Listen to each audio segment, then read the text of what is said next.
Assalamualaikum warahmatullahi wabarakatuh. Perkenalkan, nama saya Puja Setiawati dengan NIM C0E021015 dengan program studi keuangan daerah, mata kuliah akuntansi keuangan publik. Di sini saya akan bahas materi tentang penentuan harga pelayanan publik. Baiklah, yang pertama adapun dasar penentuan harga ataupun tarif pelayanan publik.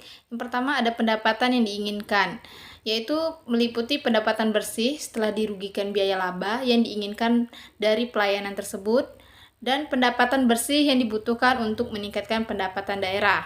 Yang kedua ada biaya untuk menghasilkan pelayanan, yaitu yang pertama ada total biaya untuk menghasilkan pelayanan dan komponen-komponen biaya untuk menghasilkan pelayanan. Yang ketiga ada produk pelayanan, meliputi harga produk pelayanan yang logis untuk diterapkan dan harga pelayanan yang sudah sepadan dan dengan kualitas pelayanan. Yang keempat ada pasar pelayanan, yaitu permintaan terhadap produk pelayanan yang elastis ataupun inelastis.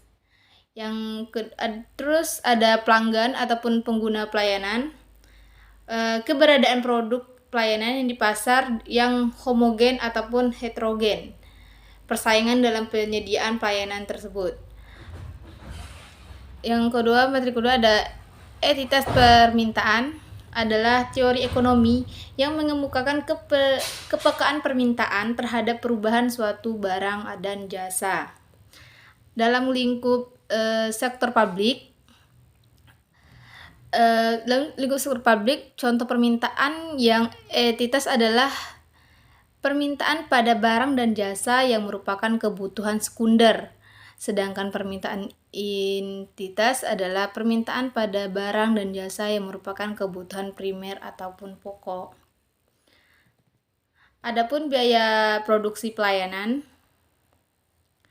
yaitu penentuan harga pelayanan memiliki keterkaitan erat dengan informasi tentang biaya untuk menghasilkan pelayanan. Yang kedua ada metode dalam penentuan harga pelayanan publik.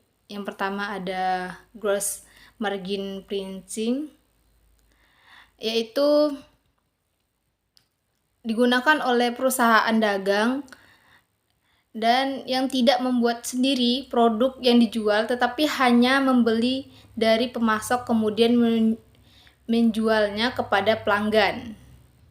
Yang kedua ada full cost pricing, yaitu penentuan harga jual dengan mempertimbangkan seluruh jenis biaya, baik biaya tetap maupun biaya variabel, untuk menghasilkan barang ataupun jasa.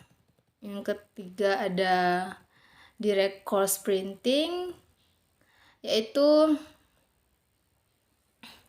menetapkan harga hanya dengan memperhitungkan biaya variabel saja. Yang keempat ada time and material printing.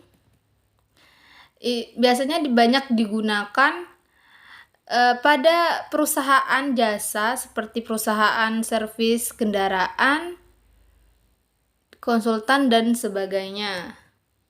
Yang kelima ada subsidized cost pricing, adalah penentuan harga jual dengan mempertimbangkan seluruh biaya yang dikurangi dengan subsidi yang diberikan.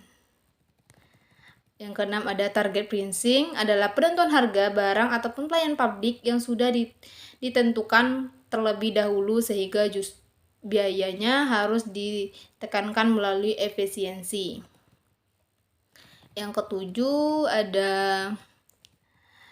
marginal cost pricing, yaitu penentuan harga jual, menyatakan bahwa harga jual ataupun tarif yang dipungut harus sama dengan biaya untuk melayani tambahan konsumen. Yang kedelapan ada prinsip pemulihan biaya, yaitu adalah motif mengejar laba, hanya mengejar laba saja.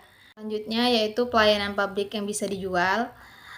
Beberapa pelayanan publik yang dapat dijual antara lain yang pertama ada pelayanan penyediaan air bersih, pelayanan transportasi publik, pelayanan pos, pelayanan telekomunikasi, pelayanan listrik dan energi, pelayanan penyediaan perumahan rakyat, pelayanan tempat rekreasi, pelayanan pendidikan, pelayanan jalan tol, pelayanan irigasi, pelayanan pemadam kebakaran, pelayanan kesehatan, pelayanan pengelolaan sampah, pelayanan administrasi kependudukan, dan pelayanan perizinan.